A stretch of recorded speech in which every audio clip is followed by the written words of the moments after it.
Because the school system will never teach you about money.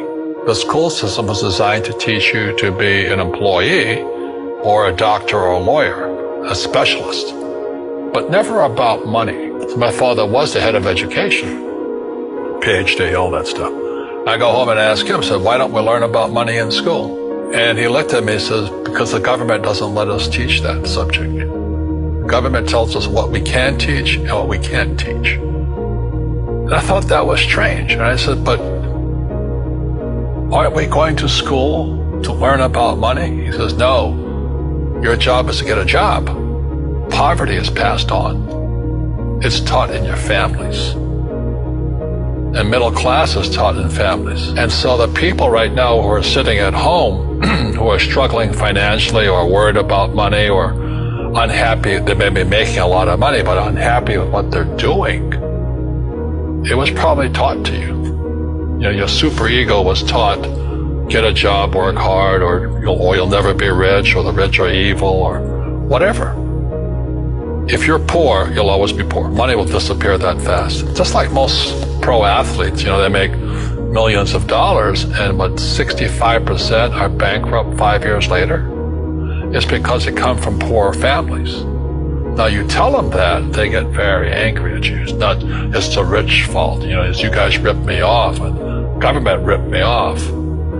But unfortunately, what Mr. Lipton was saying, it's passed down genetically. The moment I pay you, you think like an employee. Entrepreneurs work for free. You see people say, well, why don't you give the poor money?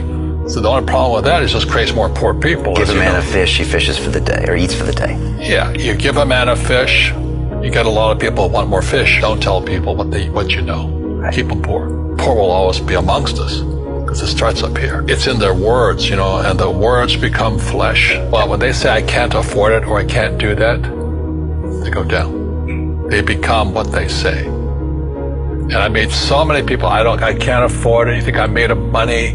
Poor people say I can't afford it, I can't do that, I don't have time. Because this is an escape. It's an escape. You know what I mean? It's easy to say I can't afford it. Oh, I'm too tired. Oh, I can't go to the gym. You know, when you could go to the gym. Your rich dad used to say what? How can I afford it? How can I do that? You know, what would it take? Or why should I do that?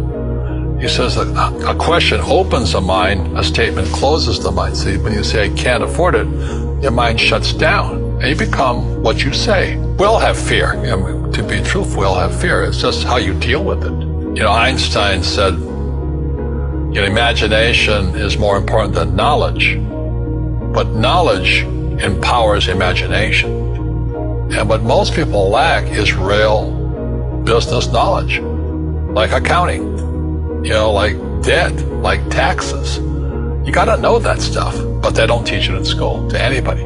People who are afraid of making mistakes like they teach in school, they don't ever grow.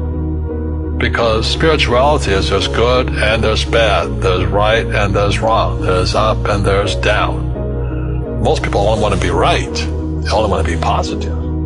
Well, you can't have that. That's not reality. Every time I failed, it was like, good. It's okay, what have I learned? And the average person, the reason they're poor is they haven't failed. You know, they play it so safe. They haven't made any mistakes like they're taught in school. That means they don't learn anything. That's why the school system's actually fundamentally corrupt. It's anti-education. And I think what most people do is they let their parents or their friends talk them out of life. So afraid of failing. But failing is how we succeed.